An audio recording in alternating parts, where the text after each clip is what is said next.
Donc moi je vais vous parler de deux thèmes, donc l'urbanisme et l'habitat. Donc des thèmes bien liés bien sûr. Donc dans un premier temps je vais vous parler de l'obligation légale de débroussaillement et ensuite de la forêt. Donc pour protéger les biens et les personnes, l'obligation légale de débroussaillement donc, est liée donc, au fait que le Sud-Pilat est classé depuis 2011 comme massif forestier à risque incendie fort.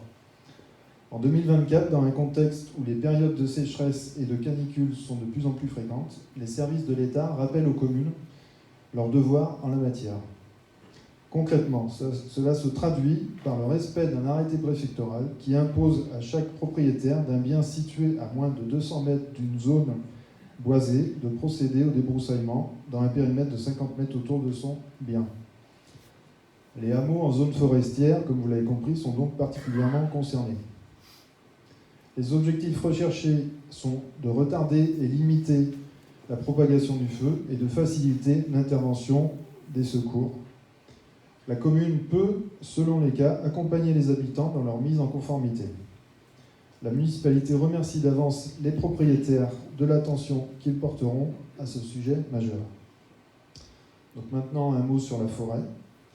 N'oublions pas que notre forêt communale représente un fort enjeu patrimonial et environnemental, avec 567 hectares de sapinières qui se régénèrent naturellement, une biodiversité animale et végétale préservée, un rôle de protection de la ressource en eau, du sol, de l'air, sans oublier son rôle social, touristique et économique.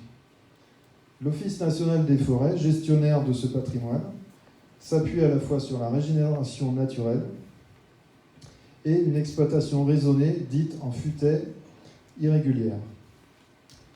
Actuellement, les pompiers œuvrent, et avec la défense de la forêt contre les incendies, est étudié au niveau intercommunal avec des financements départementaux et régionaux.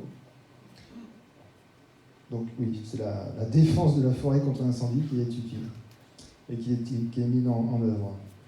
Le parc agit également avec la charte forestière qui a pour objectif de s'adapter au changement climatique, concilier les usages de la forêt entre tous et d'améliorer les conditions de gestion et d'exploitation de la ressource en bois. Donc je vous remercie pour votre écoute et je vais passer la parole à Jean-Pierre qui va nous présenter donc la suite sur l'urbanisme et sur la sécurité et la tranquillité publique. Bien, merci. Alors, pour poursuivre sur l'urbanisme et l'habitat, je vais aborder deux points que sont les opérations façade et le déploiement des OAP. C'est en termes de la construction des lotissements, faire un point là-dessus. Donc, afin de préserver et valoriser le patrimoine bâti et d'améliorer le cadre de vie des habitants, la commune a décidé, dans le cadre de Petite Ville de demain, de mettre en place une campagne d'aide au ravalement des façades par l'octroi de subventions particuliers. Le montant de la subvention est de 40% du montant TTC des travaux. Et en 2023, ont été réalisées 5 rénovations de façade, donc pour un montant de subvention de 30 000 euros, sur différents quartiers de la commune. Vous pouvez voir, ça va de Virieu à Notre-Dame. Donc les objectifs, en fait, c'est effectivement conforter l'attractivité du centre-bourg, inciter à un ravalement raisonné, respectueux des caractéristiques architecturales et du patrimoine bâti, et du secteur patrimonial remarquable, ce qu'on oublie parfois, mais on est dans un secteur patrimonial remarquable qui doit répondre à certaines exigences architecturales complémentaires. Et puis préserver et développer les savoir-faire des artisans en matière de techniques de restauration traditionnelles. En 2023, donc 5 façades ont été faites. Et en 2024, le programme est déjà complet, avec 4 façades qui vont conduire à environ 30 000 euros de subvention. La dernière année sera 2025, je dis ça, je lance pas d'appel, mais les fonds sont limités. Donc voilà, c'est quelque chose qui a été lancé, qui était prévu en 2023 et qui suit son cours.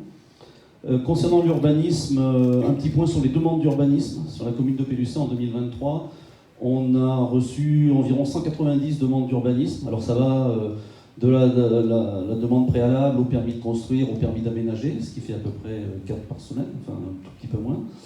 Donc c'est pas négligeable. Le point qu'on peut faire sur l'avancement donc, des opérations d'aménagement et de programmation, tout d'abord l'OAP de la Tour, donc rue des Alpes, la construction des maisons se poursuit, l'emménagement des familles aussi, et la construction du logement collectif doit débuter en 2024. L'OAP de la Barge, alors l'OAP de la Barge, c'est une construction de 10 logements qui se fera parallèlement à la rue de la Quiétude, derrière le front de maison, en dessous de la future maison de santé.